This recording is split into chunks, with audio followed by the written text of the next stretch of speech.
ಬೆಳಗಾವಿಯ ವಂಟಮುರಿ ಗ್ರಾಮದಲ್ಲಿ ಮಹಿಳೆಯನ್ನು ವಿವಸ್ತ್ರಗೊಳಿಸಿ ಹಲ್ಲೆ ಮಾಡಿದಂತಹ ಪ್ರಕರಣವನ್ನು ಖಂಡಿಸಿ ಬೆಂಗಳೂರಿನಲ್ಲಿ ಕೂಡ ಪ್ರತಿಭಟನೆ ನಡೀತಾ ಇದೆ.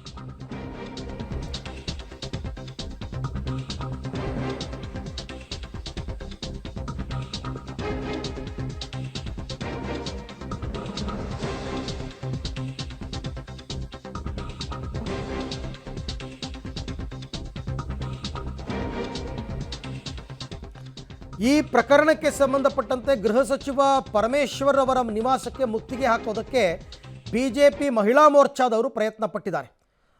ಅದಾದ ನಂತರ ಬೆಂಗಳೂರಿನ ಮೇಕ್ರಿ ಸರ್ಕಲ್ನಲ್ಲಿ ಪ್ರೊಟೆಸ್ಟ್ ಕೂಡ ಮಾಡಿದ್ದಾರೆ. ಪ್ರೊಟೆಸ್ಟಲ್ಲಿ ಸದಾನಂದ ಗೌಡರು ಕೂಡ ಭಾಗಿಯಾಗಿದ್ದಾರೆ.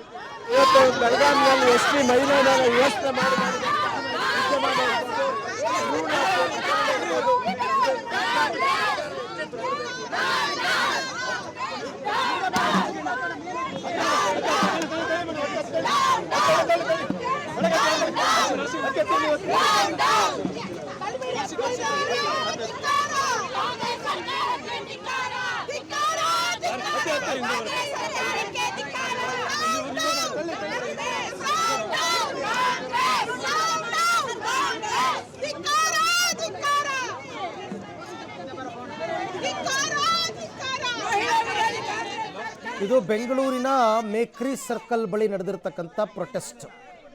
ಯಾಕೆಂದರೆ ಸದಾಶಿವನಗರದಲ್ಲಿ ಗೃಹ ಸಚಿವ ಪರಮೇಶ್ವರ್ ಅವರ ಮನೆ ಇದೆ. ಆ ಮನೆಗೆ ಇವರೆಲ್ಲ ಏನೋ ಮುತ್ತಿಗೆ ಹಾಕೋದಕ್ಕೆ ಮಹಿಳಾ ಮೋರ್ಚಾ ಕಾರ್ಯಕರ್ತರು, ಬಿಜೆಪಿಯ ಮಹಿಳಾ ಮೋರ್ಚಾ ಕಾರ್ಯಕರ್ತರು ಪ್ರಯತ್ನ ಪಟ್ಟಿದ್ದಾರೆ. ಈ ಹೋರಾಟದ ನೇತೃತ್ವವನ್ನು ಮಾಜಿ ಮುಖ್ಯಮಂತ್ರಿ ಸದಾನಂದ ಗೌಡರು ವಹಿಸಿಕೊಂಡಿದ್ದರು. ಎಲ್ಲರನ್ನೂ ಕೂಡ ಪೊಲೀಸರು ವಶಕ್ಕೆ ಪಡೆದಿದ್ದಾರೆ.